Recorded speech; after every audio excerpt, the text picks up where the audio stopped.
In today's video, I'm going to be discussing September and October and what these 2 months mean for SNAP benefits, otherwise known as food stamps or sometimes referred to as EBT for the low income, and how these 2 months are massively important for about 43 million low income and fixed income beneficiaries. As I can tell you this much, a handful of days between September and October, this program is changing. It's going to impact millions of people, and a lot of things are happening with the SNAP program. Therefore, I want to bring it to your attention here in this video. We've got a lot to talk about, a lot of details to shake out. Let's get into it and talk about what's going on. First off, thank you so much for liking and sharing this video with those buttons right down below the video. I truly do appreciate it. And if you have not done so yet, make sure to subscribe as long as you're down there as well. Thank you so much. Really appreciate your support here. We've got to stick together right now. It is a rough time out there. There's no other way to put it.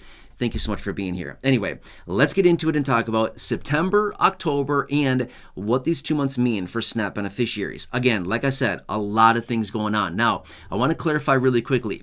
Everything that I talk about here in this video directly pertains to SNAP benefits, food stamps, EBT, the people that receive these benefits. It does not pertain to other benefits, okay? So some of the words I'm going to say, some of the acronyms, some of the abbreviations, some of the dollar amounts, things like that may sound familiar with other programs, okay? It's only focused on SNAP benefits, food stamps. Anyway, so I want to clarify that really quickly so there's no confusion going forward. All right, you ready for this? Let's rattle off all the different changes here, okay?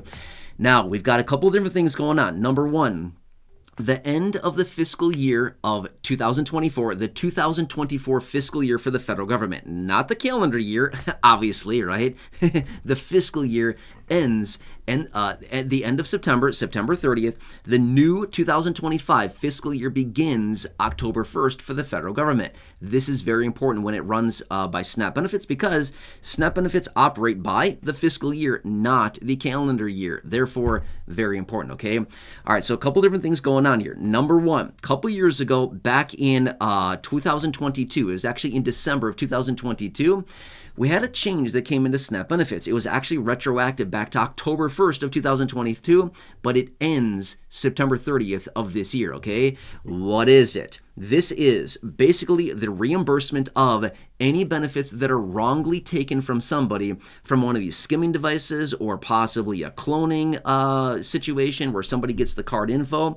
Basically what happened is it was signed into law back in December 2022, and it was retroactive back to October 1st of 2022, and it runs through September 30th of this year. So not that much longer, right? Sorry, did I say 2022? This year, sorry. September 30th, 2024. Sorry, a lot of numbers here. I'm confusing myself already. But anyway, this is what's going on, okay? So it runs through just the end of September here, okay? And basically what this is if benefits are wrongly taken from somebody, the federal government would reimburse those monies, okay? You've heard about this before. I've talked about it before in other videos. This ends unless they extend it out. To me, it'd be foolish that they don't extend it out because this is hurting a lot of beneficiaries, but this is what's going on, and it expires here in a matter of just weeks, okay? So that's number one. Next, the Farm Bill. Guess what's going on with the Farm Bill? This has to be implemented as of October 1st, okay?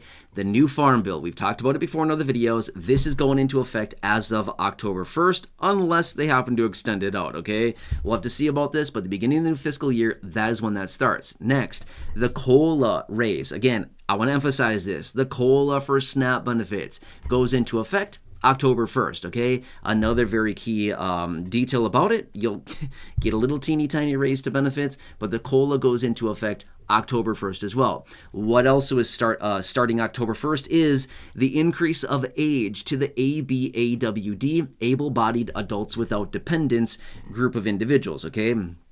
Now, this is something that actually passed through in June of last year, 2023, when they were out there, arguing and battling each other, all kinds of things like this, okay? It implemented a couple different changes to the ABAWD work requirements on a monthly basis and also the age requirements of this. Now, let me give you just a quick history on this, okay? So September 1st of last year, 2023, the age requirement went for an ABAWD person went from 49 to 50 as of September 1st last last year. Then October 1st of last year, it went from the age of 50 to the age of 52, okay? Now, October 1st of this year, 2024, it's going from the age of 52 to the age of 54, okay? This is already passed. It is not theory. It is not some guess. It is not some concept. It's not some idea. It is law. It's happening, okay? It's not like, well, is it really going to happen? Yes, it's happening. It will be happening October 1st of this year, okay? So this point actually does cause a lot of confusion because I've had people reach out to me. Many people, as I've talked about this over the last, call it year now or so, since this whole thing has been brought up. But I've had a number of people reaching out to me asking me, does this affect me? It's kind of confusing, okay? That's why I continue to talk about this ABAWD, able-bodied adults without dependents. But it basically says this much. Somebody that's an able-bodied, basically between the age ranges or, starting October 1st of this year, essentially is what it's going to come down to. Basically somebody under the age of 54 and under who's able-bodied and it does not have dependents, minor dependents, who's able-bodied would need to fulfill the work requirements. Now, here's what it is. On average, 20 hours a week or 80 hours per month is what the work requirement is, okay? But remember, able-bodied. If somebody has a disability, are they able-bodied? The answer is no. No, they're not able-bodied if somebody has a disability, okay? Does that make sense? Now, I've also had people reach out to me and say, I'm 62, I'm 66, I'm 70, I'm 65, whatever it happens to be. Do I need to go out and work because of this? The simple answer to that would be no. Your age is above the age requirement that it's going to be changing to. Does that make sense? I have other dedicated videos here on the channel talking about this ABAWD and the work requirements about this. Yeah, it's tough for a lot of people, but that's just a quick explanation of it. I have much more detailed videos here on the channel talking exactly about this. But these are some of the changes coming in, okay? And remember, the Farm Bill. That's a big one, okay? That has a lot of different changes in there. Remember, between 82 and 84% of the Farm Bill is focused strictly on SNAP benefits and food assistance for the low income. That's pretty important, okay? The Farm Bill is a $1.5 trillion package, and it has to be done every 5 years. That's massive, okay? At least I think it is. Maybe you don't think $1 trillion is a lot. I think $1.5 trillion is a lot of money, right? But anyway, these are some of the changes coming in. We've got to be aware of these, okay? So here's what we want to wait for. We want to wait for the extension of the reimbursement of reimbursement of funds from federal funds in the event that they are wrongly taken from beneficiaries. This is nuts. This is a number that keeps going up every single month.